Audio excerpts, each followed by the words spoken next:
जय हिंद, आपका स्वागत है हमारे न्यूज चैनल पर। न्यूज एवं विजुअल टाइम में कृपया चैनल को सब्सक्राइब, लाइक, शेयर जरूर करें।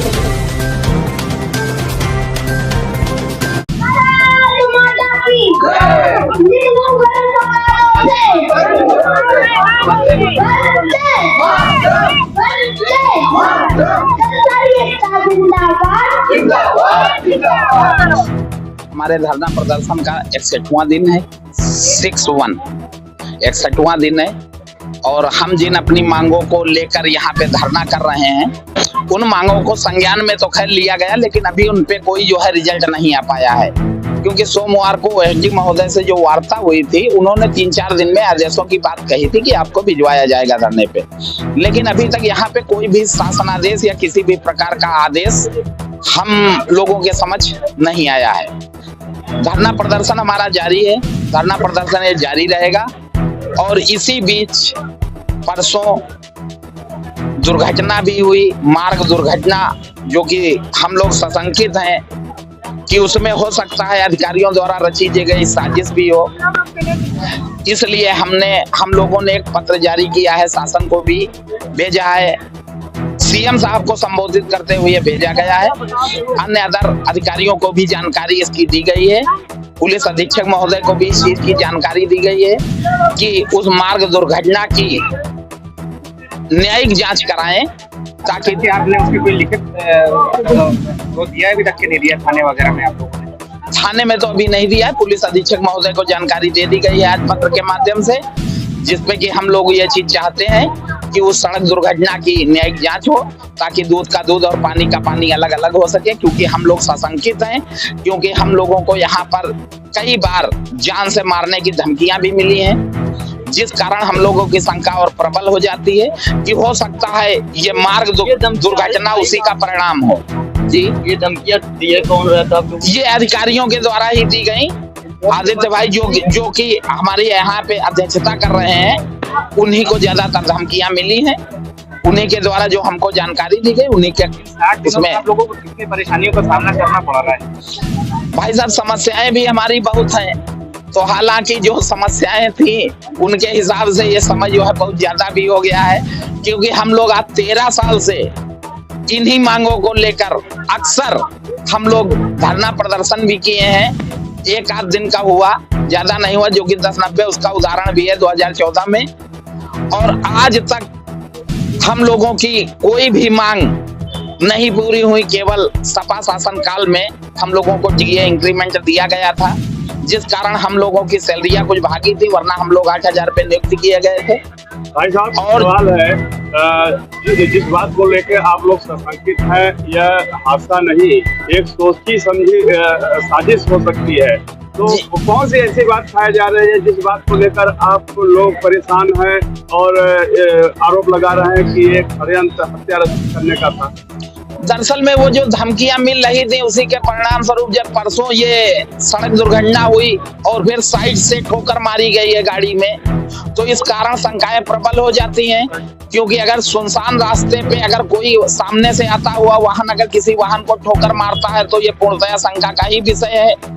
क्योंकि दुर्घटनाएं अगर भीड़ भाड़ का स्थान होता तो वहां पे मान लिया जाता, लेकिन अगर रास्ते सुनसान हो और वहां पर कोई टक्कर मारी गई हो, तो शंका से ही मना नहीं किया जा सकता। इससे पहले भी आप लोगों को सचेत कर दिया गया।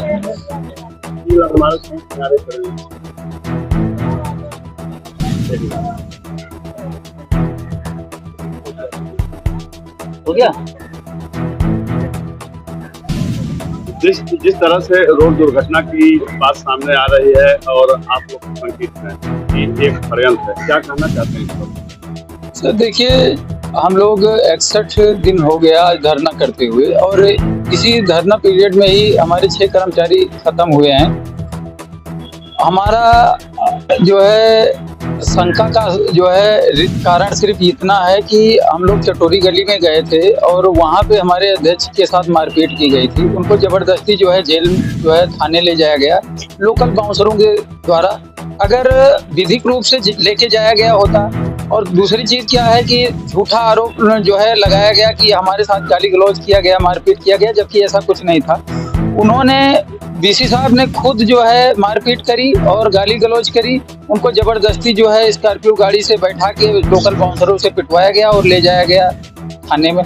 कर्मचारियों एक्सीडेंट का मामला इस घटना से जोड़कर आप लोग मान रहे हैं? इसलिए मान रहे हैं क्योंकि वहाँ पे धमकियां भी दी गई थी और अन्य माध्यमों से ही हमारे अध्यक्ष को धमकी दी जा रही थी, जिसके संबंध में हमारे अध्यक्ष बार बार इस चीज को कहते रहे कि इस हमारे टीम को और हमको इनसे हमारे अधिकारियों से खतरा है। मान लीजिए यह जी। षड्यंत्र था, जी। तो कौन से कारण है जिस बात को लेकर यह षड्यंत्र रखा जा सकता है? क्योंकि 800 करोड़ का घोटाला हुआ है और पिछले 12 वर्षों से हमारी भविष्य निधि का पैसा जो कटौती किया गया है, इनके द्वारा कमीशनबाजी करके जो है उसको खाया गया है। तो छोटे छोटे बैंकों में, लखनऊ के जिन बैंकों को शायद लोग जानते भी नहीं होंगे, ऐसे बैंकों में एफडी कराई गई और एफडी करा के उनमें जो है कमीशन की वजह से एफडी कराई गई, उसको खाया गया। तो अब जब हम लोग इस बात के लिए अड़े हैं कि हमारा खाता खुलना ही चाहिए, तो निश्चित रूप से इनको डर है कि हमारा घोटाला जो है वो पर्दाफाश हो जाएगा, उसका हमारा जो है खाने का रास्ता बंद हो जाएगा। इसके अलावा अनुरक्षण का पैसा जो पिछले 12 वर्षों से इन लोगों द्वारा नाजायज रूप से जो है खाया गया है और कोई भी विकास कार्य नहीं किया गया है इस मार्गों में, ये भी एक बहुत बड़ा कारण है कि जिससे कि इनका घोटाले की पोल न खुल जाए।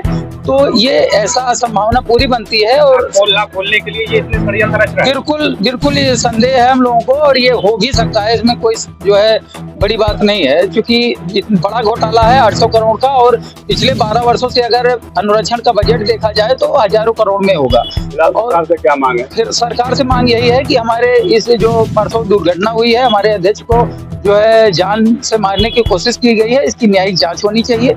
साथ में जो माननीय एसडी जी से जो वार्ता हमारी हुई थी, उन्होंने ये संबंध में हम लोगों को अवगत कराया गया था कि 3 से 4 दिन के अंदर आप लोगों का शासनादेश लेके कोई उच्च अधिकारी आपके बीच में जाएगा और धरना जो है शांत कराएगा। तो हम ये चाहते हैं कि माननीय मुख्यमंत्री जी इस पे संज्ञान ले और जल्द से जल्द जो है हमारे धरने को समाप्त कराने हेतु हमारे आदेश निर्गत करवाएं।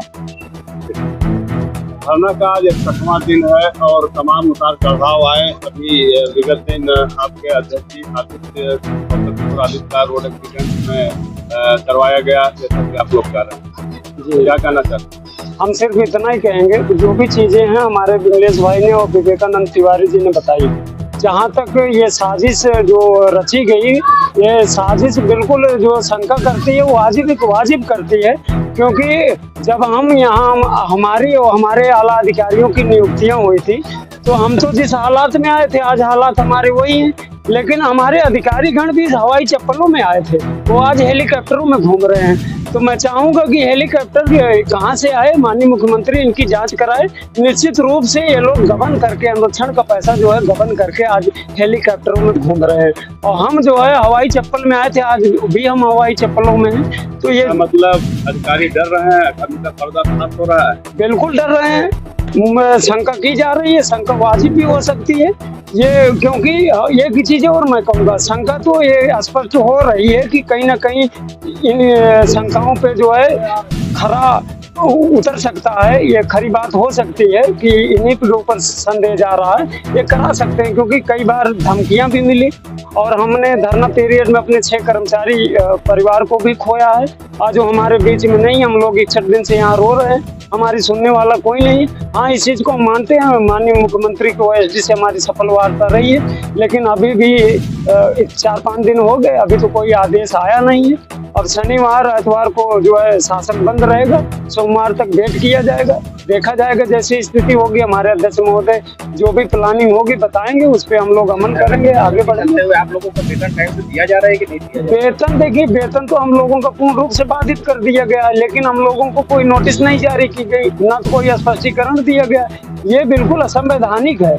अगर इनको वेतन ही रोकना था, लंबित करना था, तो नोटिस जारी करते, स्पष्टीकरण देते, हम उसका जवाब देते, लेकिन हम लोग लीगल तरीके से कार्य बहिष्कार नहीं कर रहे हैं। हम लोग का कार्य टाइम टू टाइम चल रहा है। हम अपना जो है पूरे जो भी काम हमको सौंपा गया, हम पूरी ईमानदारी के साथ करके यहाँ धरना पे बैठते हैं। और मैं ये भी माननीय मुख्यमंत्री महोदय से कहूँगा ये संदेश मुख्यमंत्री तक जाए। मेरा एक सुझाव है माननीय मुख्यमंत्री को, आगे भविष्य में जो भी नियुक्तियां की जाए, चाहे वो IAS हो, चाहे PCS हो, या किसी भी पोस्ट का तो कोई लेवल हो, माननीय मुख्यमंत्री उनकी जो जितनी भी संपत्ति हो, उनके माता पिता की, उनके रिश्तेदारों की, उनके इष्ट मित्रों की, उनके आसपास पड़ोसियों की, सबका डाटा कंप्लीट करके ही नियुक्तियां करें, जिससे भ्रष्टाचार ना हो सके। क्योंकि मेरा मानना है कि कहीं ना कहीं जो है आज सरकार अगर फेल है तो इन भ्रष्टाचार की वजह से ही फेल। मैं इतना ही कहना चाहूँगा।